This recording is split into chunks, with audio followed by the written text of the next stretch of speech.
بسم الله الرحمن الرحيم. الحمد لله رب العالمين، والصلاة والسلام على سيد الأنبياء والمرسلين وعلى آله وصحبه أجمعين. وما تقدم ذكره من الفرد النسبي إن وجد بعد ظن كونه فردا قد وافقه غيره فهو المتابع بكسر الموحدة.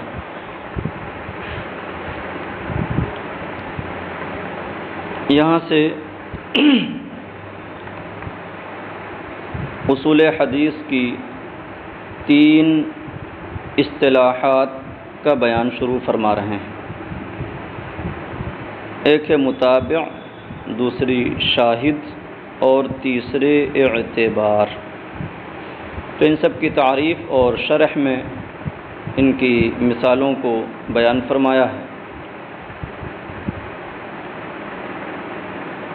تو فرماتے ہیں پیچھے آپ نے فرد غریب کا دوسرا نام فرد ہے، اور فرد کی 2 قسمیں پڑھی ہیں، فرد مطلق اور فرد نسبی. اگر جانب صحابی میں غرابت ہو تو اسے فرد مطلق کہا جاتا ہے، اور اثناء سند میں ہو تو اسے فرد نسبی کہتے ہیں. تو کوئی حدیث اس طور پر ہے کہ جس کو یہ مانا جا رہا تھا، یہ سمجھا جا رہا تھا کہ یہ غریب ہے، فرد نسبی ہے، اور بعد میں اس کی موافقت کرنے والی دوسری سند مل گئی، کوئی دوسرا راوی بھی مل گیا، تو کہتے ہیں جو دوسرا راوی، جو دوسری سند اس کی ملی ہے، یہ بعد والی دوسری سند متابع کہلاتی ہے، اور اس کا ملنا اور اس دوسرے راوی کا اس پہلے راوی کی موافقت کرنا یہ متابعت کہلاتا ہے. تو فرماتے ہیں وما تقدم ذکرہ من الفرد النسبی، اور وہ فرد نسبی جس کا ذکر گزر چکا ہے، پہلے ہو چکا ہے، ان وجد بعد ظن کونہ فردن، اگر اس کے فرد ہونے کے گمان ہونے کے بعد ایسا پایا جائے کہ کسی دوسرے راوی نے اس کی موافقت کر دی ہے، فَهُوَ الْمُتَابِعُ، تو وہ دوسرا راوی، دوسرے راوی کی روایت، دوسرے راوی کی حدیث وہ متابع کہلاتی ہے.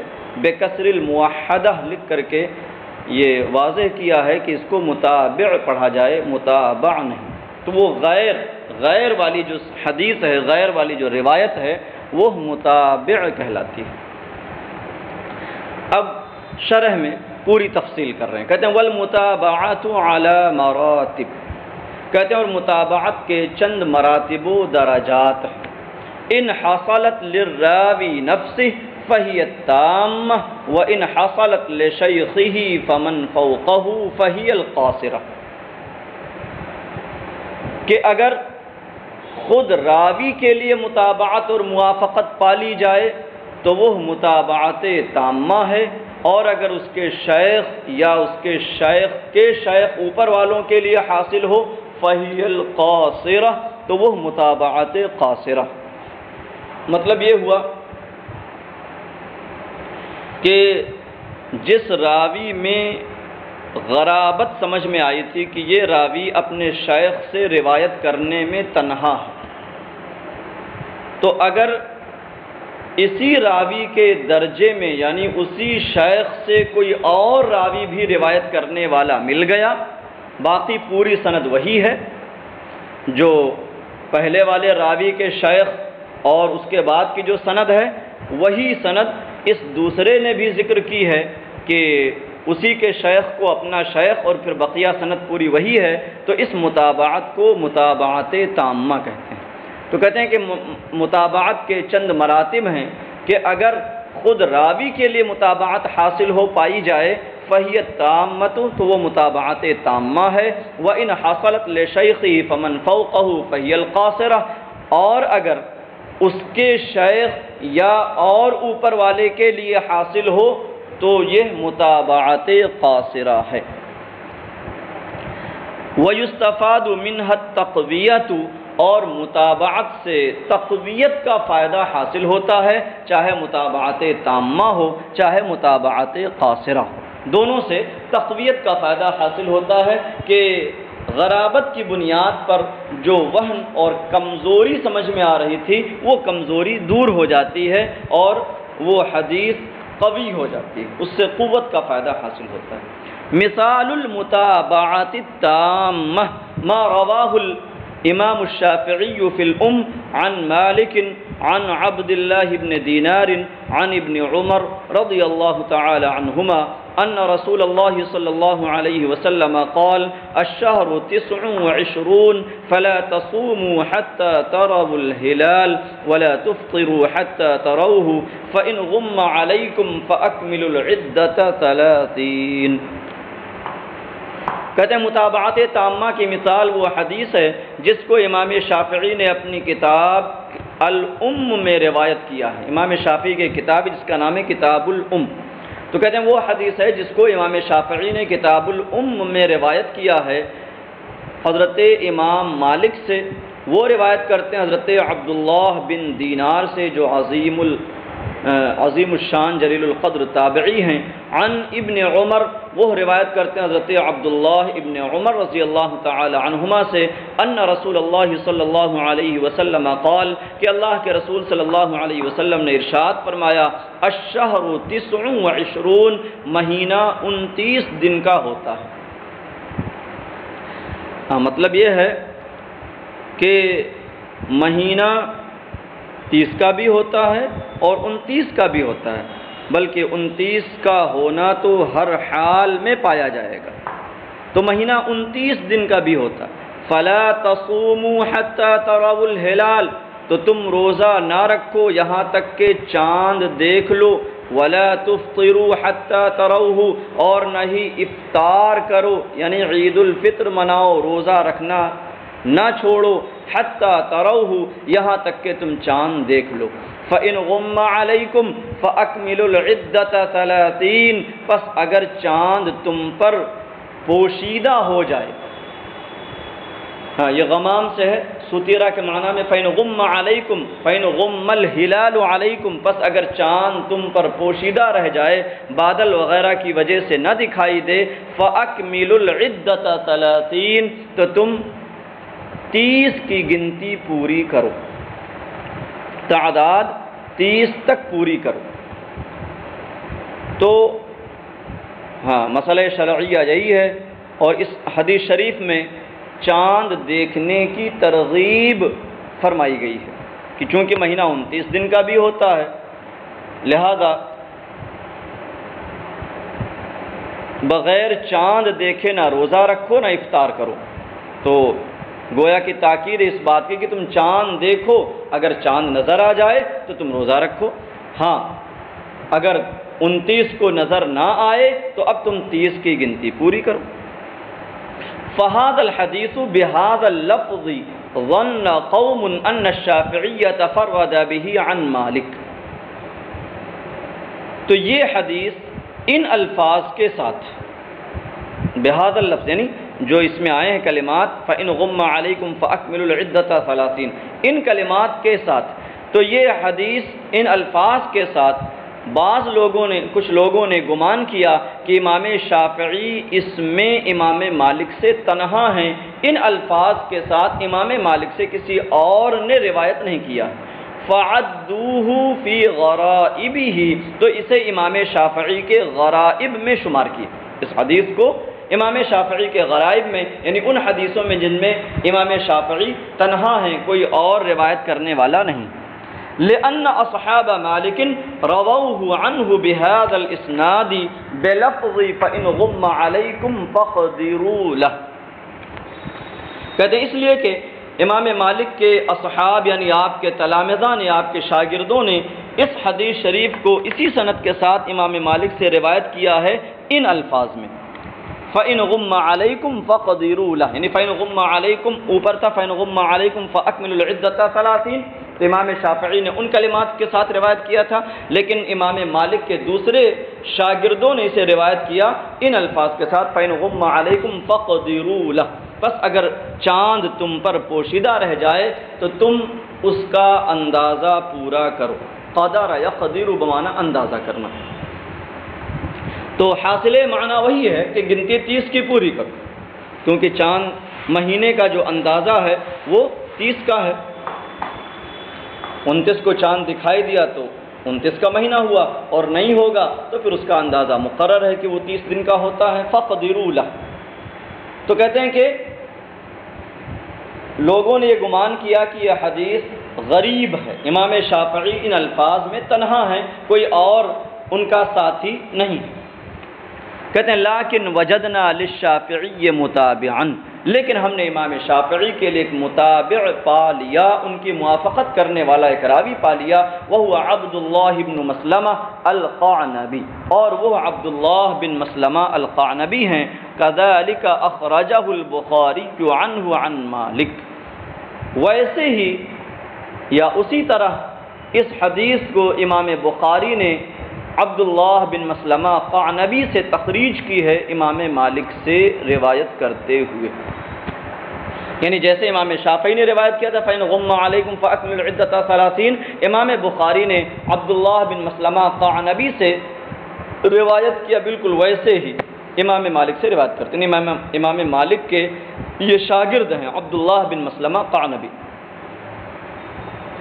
وَهَذِهِ مُتَابَعَةٌ تَامَّةٌ، تو دیکھیں امام مالک سے روایت کرنے میں سمجھا گیا تھا کہ امام شافعی تنہا ہیں، لیکن جب اس کی چھان بین کی گئی تو عبداللہ بن مسلمہ قعنبی بھی امام مالک سے انہی الفاظ میں روایت کرنے والے مل گئے۔ تو چونکہ خود امام شافعی کو غریب مانا گیا تھا کہ یہ تنہا ہیں، اور اسی درجے میں یہ راوی مل گئے، تو یہ متابعت تامہ کی مثال ہو گئی۔ کہتے ہیں وَهَذِهِ مُتَابَعَةٌ تَامَّةٌ، اور یہ متابعت تامہ ہے۔ وَوَجَدْنَا لَهُ أَيْضًا مُتَابَعَةً قَاصِرَةً فِي صَحِيحِ ابن خُزَيْمَةَ مِنْ رِوَايَةِ عاصم بن محمد عن أبيه محمد بن زيد عن جده عبد الله بن عمر رضي الله عنه بلفظ فَكَمِّلُوا 30۔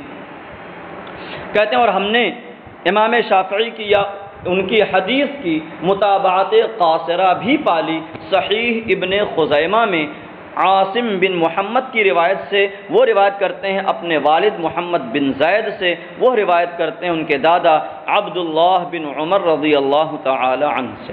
محمد بن زید روایت کرتے ہیں اپنے دادا عبداللہ بن عمر رضی اللہ تعالی عنہ سے بلفظ فَكَمِّلُوا 30، فَكَمِّلُوا 30 کے الفاظ میں۔ تو دیکھیں وہ حدیث بھی امام حضرت عبداللہ بن عمر رضی اللہ تعالی عنہ سے روایت تھی، اور یہ بھی حضرت عبداللہ بن عمر رضی اللہ تعالی عنہ سے روایت ہے۔ فرق یہ ہے کہ اوپر والی حضرت عبداللہ بن دینار روایت کرنے والے تھے حضرت عبداللہ بن عمر رضی اللہ تعالی عنہ سے، اور یہاں حضرت عبداللہ بن عمر سے روایت کرنے والے محمد بن زید ہیں۔ تو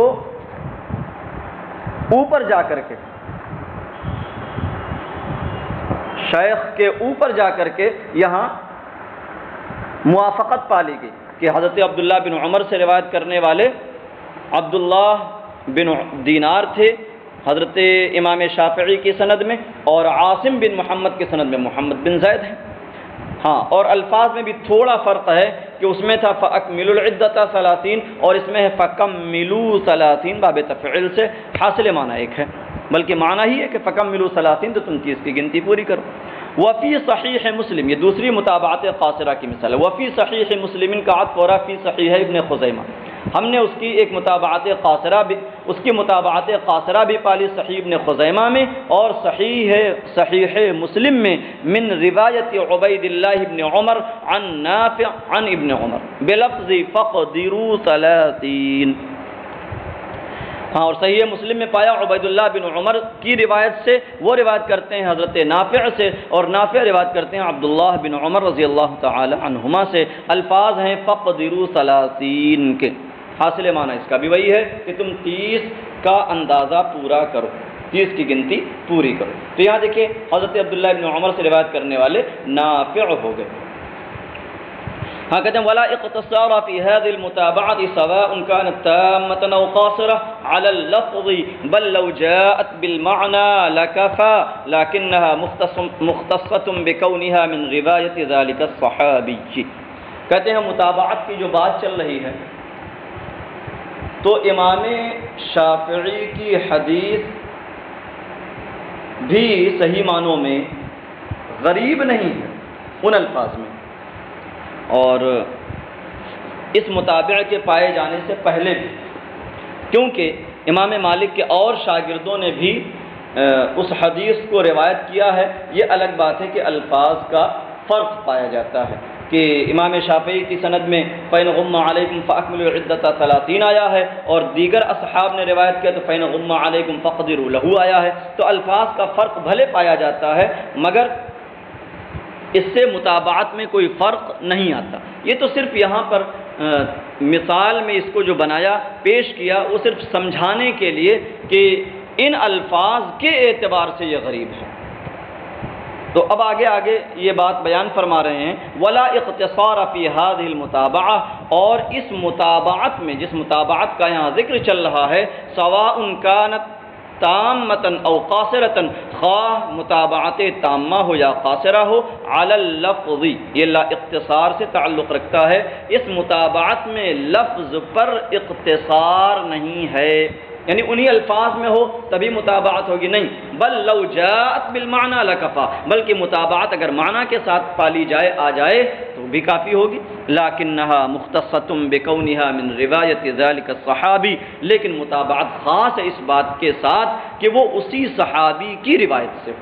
اگر سند آگے جا کر کے صحابی کے درجے میں بدل جائے، اس حدیث کے روایت کرنے والے کوئی اور صحابی مل جائیں تو اب اس متابعت کو متابعت نہیں کہیں گے، اسے متابع نہیں کہیں گے، بلکہ کیا کہا جائے گا؟ کہتے ہیں وَإِنْ وُجِدَ مَتْنٌ يُرْوَى مِنْ حَدِيثِ صَحَابِيٍّ آخَرٍ يُشْبِهُهُ فِي اللَّفْظِ وَالْمَعْنَى وَفِي الْمَعْنَى فَقَطْ فَهُوَ الشَّاهِدُ. اور اگر ایسا متن پایا جائے جو دوسرے صحابی کی حدیث سے مروی ہو، جو لفظ اور معنی دونوں میں اس کے مشابہ ہو یا فقط معنی میں اس کے مشابہ ہو، فَهُوَ الشَّاهِدُ، تو اس دوسرے صحابی سے پائے جانے والے متن کو شاہد کہا جاتا ہے.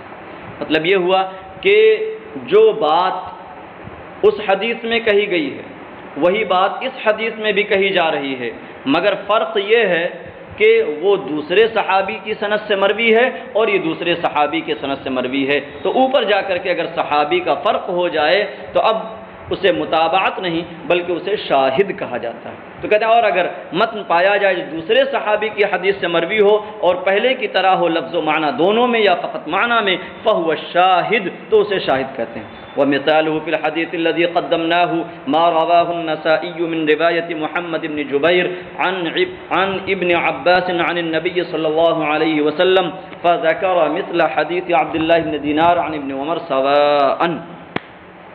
کہتے ہیں اور اس کی مثال اس حدیث شریف میں جس کو ہم نے پہلے حضرت امام شافعی سے ذکر کیا ہے، وہ حدیث ہے جس کو امام نسائی نے محمد بن جبیر کی روایت سے ذکر کیا ہے، بیان کیا ہے. تو بالکل وہی حدیث شریف جو اوپر گزر چکی ہے فَأَكْمِلُوا الْعِدَّةَ 30 والی. تو کہتے ہیں کہ اسی حدیث کو امام نسائی نے روایت کیا، مگر انہوں نے جو روایت کیا وہ محمد بن جبیر، اور بعض نسخوں میں یہاں محمد بن حنین آیا، نیچے لکھا ہوا ہے محمد بن حنین یا محمد بن جبیر کی روایت سے امام نسائی نے روایت کیا. اور وہ سند کہاں پہنچی؟ عن ابن عباس. اور وہ روایت کرتے ہیں حضرت عبداللہ ابن عباس، یعنی جو منتہائے سند ہے اور طرف صحابی تک جب پہنچتے ہیں تو یہاں حضرت عبداللہ ابن عمر نہیں آتے ہیں بلکہ حضرت عبداللہ ابن عباس. وہ روایت کرتے ہیں عبداللہ ابن عباس سے، اور حضرت عبداللہ ابن عباس رئیس المفسرین رضی اللہ تعالی عنہما روایت کرتے ہیں حضور نبی کریم صلی اللہ تعالی علیہ وسلم سے فذکر مثل حدیث عبداللہ ابن دینار عن ابن عمر سواء. پھر امام نسائی نے حضرت عبداللہ بن دینار عن ابن عمر کی حدیث کی طرح بے لفظی ہی ذکر کیا. فہذا باللفظ، تو یہ شاہد باللفظ کی مثال ہو گئی۔ وَأَمَّا بِالْمَعْنَى فَهُوَ مَا رَوَاهُ الْبُخَارِيُّ مِنْ رِوَايَةِ مُحَمَّدِ بْنِ زِيَادَ عَنْ أَبِي هُرَيْرَةَ بِلَفْظِ فَإِنْ غُمَّ عَلَيْكُمْ فَأَكْمِلُوا عِدَّةَ شَعْبَانَ 30۔ لیکن بالمعنی، شاہد بالمعنی کی لفظ میں کچھ فرق ہو جائے لیکن معنی وہی رہے۔ کہتے ہیں شاہد بالمعنی کی مثال وہ حدیث ہے جس کو امام بخاری نے محمد بن زیاد عن ابی ہریرہ کی روایت سے بیان کیا، تخریج کی ہے ان الفاظ میں، فَإِنْ غُمَّ عَلَيْكُمْ فَأَكْمِلُوا عِدَّةَ شَعْبَانَ 30۔ پس اگر تم پر چاند پوشیدہ ہو جائے تو تم شعبان کی گنتی 30 دن پوری کرو۔ تو یہاں دیکھیے حضرت ابو ہریرہ سے روایت تھی اور الفاظ میں تھوڑا فرق ہو گیا، فَأَكْمِلُوا الْعِدَّةَ 30 وہاں تھا اور یہاں ہے فَأَكْمِلُوا عِدَّةَ شَعْبَانَ 30۔ تو روایت بالمعنی ہو گئی، یہ شاہد بالمعنی ہو گیا۔ تو خلاصہ یہ نکلا کہ متابعت کے لیے ضروری ہے کہ جس صحابی سے پہلی حدیث مروی ہے جس کو غریب سمجھا گیا تھا، دوسری روایت بھی اسی صحابی سے ملے تو یہ دوسری روایت متابع کہلاتی ہے۔ متابعت ان دونوں کا ایک دوسرے کے موافق ہونا، تو اسی صحابی سے ہونا ضروری ہے۔ لفظ اور معنی کی کوئی تخصیص نہیں، الفاظ میں فرق ہو سکتا ہے، اور اگر صحابی بدل جائے تو اب اسے متابع نہیں بلکہ شاہد کہتے ہیں۔ کہتے ہیں وَخَصَّ قَوْمٌ، ہاں یہ ایک اصطلاح ہو گئی، کچھ ائمہ حدیث نے یہ اصطلاح اپنائی ہے لیکن کچھ دوسرے ائمہ حدیث نے کچھ اور اصطلاح اپنائی، وہ بیان کر رہے ہیں۔ وَخَصَّ قَوْمٌ الْمُتَابَعَةَ بِمَا حَصَلَ بِاللَّفْظِ سَوَاءٌ كَانَ مِنْ رِوَايَةِ ذَلِكَ الصَّحَابِيِّ أَمْ لَا وَالشَّاهِدَ بِمَا حَصَلَ بِالْمَعْنَى كَذَلِكَ، اور کچھ لوگوں نے متابعت کو اس کے ساتھ خاص کیا ہے جو لفظ باللفظ اور بلفظ ہی حاصل ہو، خواہ اسی صحابی کی روایت سے ہو یا کسی دوسرے صحابی کی روایت سے ہو، اور شاہد کو اس کے ساتھ خاص کیا ہے جو بالمعنی حاصل ہو، اسی طرح سے مراد خواہ اسی صحابی سے مروی ہو یا دوسرے صحابی سے مروی ہو۔ تو اب اس اصطلاح کا مطلب یہ نکلا کہ متابعت تبھی کہیں گے جب باللفظ موافقت پا لی جائے، چاہے اسی صحابی سے مروی چاہے دوسرے صحابی سے مروی ہو، اور شاہد تب کہیں گے جب بالمعنی موافقت ہو، بلفظ ہی نہیں، چاہے اسی صحابی سے ہو چاہے دوسرے صحابی سے ہو۔ وقد يطلق المتابعة على الشاهد وبالعكس، اور کبھی متابعت شاہد پر، متابعت سمرد یہاں متابع، اور کبھی متابع شاہد پر اور شاہد متابع پر بولا جاتا ہے، بول دیا جاتا ہے۔ والامر فیہ سہل، اور معاملہ اس میں سہل اور آسان ہے۔ کہتے ہیں کہ چاہے جو اصطلاح اپنائی جائے اور چاہے شاہد کا اطلاق متابع پر یا متابع کا اطلاق شاہد پر کیا جائے، اس میں کوئی پریشانی کی اور دقت کی بات نہیں ہے، کیونکہ چاہے متابع ہو یا شاہد ہو، دونوں سے مقصود تقویت ہے اور تقویت بہر صورت حاصل ہو جائے گی۔ وَاعْلَمْ أَنَّ تَتَبُّعَ الطُّرُقِ مِنَ الْجَوَامِعِ وَالْمَسَانِيدِ وَالْأَجْزَاءِ لِذَلِكَ الْحَدِيثِ الَّذِي يُظَنُّ أَنَّهُ فَرْضٌ لِيُعْلَمَ هَلْ لَهُ مُتَابِعٌ أَمْ لَا هُوَ الْاِعْتِبَارُ۔ تو میں نے شروع میں کہا تھا کہ یہاں تین چیزوں کا ذکر آ رہا ہے، پہلی چیز ہے متابع اور دوسری ہے شاہد، اور تیسری چیز ہے اعتبار۔ تو متابع اور شاہد کا ذکر یہاں تک ہو گیا، اب وعلم سے اعتبار کا ذکر کر رہے ہیں۔ اعتبار کسے کہتے ہیں؟ کہتے ہیں اور جاننا چاہیے کہ جوامع اور مسانید اور اجزاء سے اس حدیث کے طرق کو تلاش کرنا، اس کی سندوں کو ڈھونڈنا جس حدیث کے بارے میں یہ گمان ہو رہا ہے کہ وہ فرد ہے، غریب ہے۔ کیوں ڈھونڈنا؟ لیعلم هل له متابع ام لا، تاکہ یہ پتہ چلے کہ اس کے لیے متابع اور شاہد ہے یا نہیں ہے۔ هو الاعتبار، اس تتبع اور تلاش کو اعتبار کہتے ہیں۔ تو اس تتبع اور تلاش کا نام، اس ڈھونڈنے کا نام اعتبار ہے۔ یہاں پر جوامع اور مسانید اور اجزاء کا ذکر آیا ہے، یہ کتب حدیث کے اسما ہیں، نام ہیں۔ تو جامع یہ ایک خاص قسم کی حدیث کی کتاب کو کہا جاتا ہے، ایسے ہی مسند کی جمع ہے مسانید اور جز کی جمع ہے اجزاء۔ جز حدیث کی اس کتاب کو کہتے ہیں جس میں یا صرف ایک صحابی کی مرویات ذکر کی جائیں یا ایک موضوع کی صرف ایک موضوع کی حدیثیں ذکر کی جائیں، خواہ وہ ایک صحابی سے مروی ہو یا دیگر چند صحابہ سے مروی ہوں۔ تو انفراد اور توحد کسی ایک جانب سے اگر آ جائے، چاہے وہ راوی کے اعتبار سے یا موضوع کے اعتبار سے، تو اگر ایک ہی موضوع کی حدیثیں صرف اکٹھا کی جائیں تو اسے جز کہتے ہیں، اور اگر یا جو ہے کسی ایک صحابی ہی سے تمام مروی حدیثوں کو اکٹھا کیا جائے تو اسے جز کہتے ہیں۔ اور مسانید یا مسند کی جمع ہے، مسند حدیث کی اس کتاب کو کہتے ہیں جس میں ایک صحابی کی تمام مرویات کو ایک جگہ ذکر کیا جائے، پھر دوسرے صحابی کی تمام مرویات کو، پھر تیسرے صحابی کی تمام مرویات کو۔ تو صحابی کی تمام حدیثیں ایک جگہ ذکر کی جائیں، ان کا تعلق چاہے جس باب سے ہو اور چاہے وہ تمام صحیح ہوں یا حسن ہوں یا ضعیف ہوں، ان کے فرق کے بغیر۔ تو مسند اسے کہا جاتا ہے کہ ایک صحابی کی تمام مرویات کو ایک جگہ ذکر کیا جائے، پھر دوسرے مقام اس کے بعد پھر تیسرے کی، اس کے بعد پھر چوتھے کی، اس کے بعد اس طریقے سے صحابی کے اعتبار سے جس حدیث کی کتاب کو بانٹا گیا ہو اسے مسند کہتے ہیں، جیسے مسند امام احمد ابن حنبل ہے۔ اور جامع اس کتاب کو کہتے ہیں جو فقہی کتاب کی ترتیب پر، جس میں حدیثیں جمع کی جائیں، ابواب کی ترتیب پر جس میں حدیثیں جمع کی جائیں، نہ کہ صحابی کی ترتیب کے مطابق، تو اسے جامع کہتے ہیں۔ جامع کے لیے ائمہ حدیث نے یا علماء حدیث نے یہ بھی بیان فرمایا کہ جس میں 8 قسم کے موضوعات ذکر کیے جائیں، جس میں ایمانیات اور احکام شرعیہ، ساتھ ہی تفسیر، مغازی، فتن اور ملاحم، احوال قیامت جنہیں اشراط الساعہ، یہ تمام ابواب جس کے اندر پائے جائیں وہ کتاب جامع کہلاتی ہے۔ صحاح ستہ میں سے بخاری اور ترمذی کو بالاتفاق جامع مانا گیا ہے۔ مسلم کو بھی بعض لوگوں نے جامع کہا ہے اور بعض لوگوں نے اس کے جامع ہونے میں اختلاف کیا ہے۔ اور سنن حدیث کی اس کتاب کو کہتے ہیں جو خاص فقہی ابواب کی ترتیب پر جس میں حدیثیں جمع کی گئی ہوں۔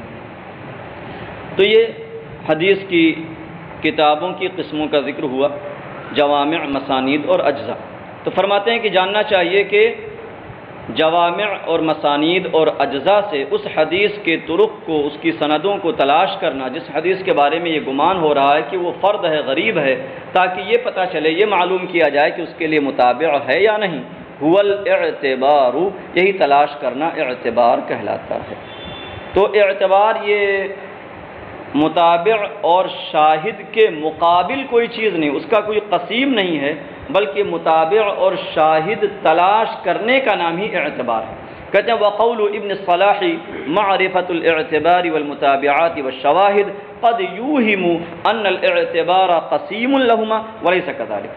ہاں، مشہور محدث حافظ ابن الصلاح نے اپنی کتاب مقدمہ ابن الصلاح میں اعتبار، متابع اور شاہد کا ذکر کرنے کے لیے جو عنوان باندھا ہے تو اس کا نام رکھا معرفت الاعتبار والمتابعات والشواہد۔ تو کہتے ہیں ان کے یہ عنوان باندھنے سے اور اس طور پر ذکر کرنے سے کبھی کبھی یہ وہم پیدا ہوتا ہے کہ انہوں نے اعتبار کو متابع اور شاہد کا قسیم بنا دیا ہے، حالانکہ حقیقت ایسی نہیں۔ کہتے ہیں اور ابن الصلاح کا معرفت الاعتبار والمتابعات والشواہد کہنا قد یوہم ان الاعتبار قسیم لہما، کبھی یہ وہم پیدا کرتا ہے کہ اعتبار متابع اور شاہد کا قسیم ہے، ولیس کذالک، حالانکہ ایسا نہیں ہے، بل ہوا ہیئۃ التوصل الیہما، بلکہ اعتبار متابع اور شاہد تک پہنچنے کی کیفیت کا نام ہے۔ کیونکہ اس تک پہنچنا کیسے ہوگا؟ اس حدیث کی مزید سندیں تلاش کرنے سے۔ تو اس تک، ان دونوں تک پہنچنے کی ہیئت اور کیفیت کا نام اعتبار ہے، نہ کہ اعتبار ان دونوں کا قسیم ہے۔ بات ان تینوں پر مکمل ہو گئی۔ اب آگے فرماتے ہیں وَجَمِيعُ مَا تَقَدَّمَ مِنْ أَقْسَامِ الْمَقْبُولِ تَحْصُلُ فَائِدَةُ تَقْسِيمِهِ بِاعْتِبَارِ مَرَاتِبِهِ عِنْدَ الْمُعَارَضَةِ۔ تو یہاں پر خبر مقبول کی قسموں کا ذکر چل رہا تھا، جس میں سے صحیح اور حسن، پھر لذاتہ اور لغیرہ، اور اسی ضمن میں پھر معروف اور محفوظ، ان تمام اقسام کا ذکر ہوا۔ اور صحیح اور حسن میں یہ بھی بیان کیا تھا کہ ان کی باعتبار مراتب متعدد اقسام ہیں۔ تو اب یہاں پر ایک آخری بات بیان فرما رہے ہیں وَجَمِيعُ مَا تَقَدَّمَ مِنْ أَقْسَامِ الْمَقْبُولِ، اور خبر مقبول کی جو اقسام گزریں ان سب کی باعتبار مراتب تقسیم کا فائدہ معارضہ کے وقت حاصل ہوگا۔ مطلب یہ ہوا کہ ان کی جو تقسیم باعتبار مراتب کی گئی ہے کہ پہلا مرتبہ صحیح کا ہے، دوسرا مرتبہ صحیح لغیرہ کا ہے، پھر حسن کا ہے، پھر حسن لغیرہ کا ہے، پھر صحیح میں بھی متعدد مراتب ہیں، حسن میں بھی متعدد مراتب ہیں۔ تو ان مراتب کے اعتبار سے تقسیم کا فائدہ کیا ہوگا، یہ تقسیم کیوں کی گئی ہے، تو اس کا یہاں پر یہ جواب دے رہے ہیں کہ جب تعارض پایا جائے گا احادیث میں تو اب ہم یہ دیکھیں گے کہ وہ حدیث کس مرتبے کی ہے۔ جو اعلیٰ مرتبے کی ہوگی وہ مقبول ہو جائے گی، جو ادنیٰ مرتبے کی ہوگی وہ متروک ہو جائے گی۔ تو کہتے ہیں اس تقسیم کا فائدہ تعارض اور منافات کے وقت حاصل ہوگا۔ وَجَمِيعُ مَا تَقَدَّمَ مِنْ أَقْسَامِ الْمَقْبُولِ، اور حدیث مقبول کی جو اقسام گزریں ان سب کی باعتبار مراتب تقسیم کا فائدہ معارضہ کے وقت حاصل ہوگا، کہ آپس میں حدیثوں میں جب تعارض ہوگا تو اس وقت دیکھیں گے کہ یہ حدیث مراتب کے اعتبار سے کس درجے کی ہے۔ جو اعلیٰ درجے کی ہوگی وہ مقبول ہوگی، اور جو ادنیٰ درجے کی ہوگی وہ اس کے مقابلے میں مجروح اور متروک ہو جائے گی۔ واللہ تعالی اعلم۔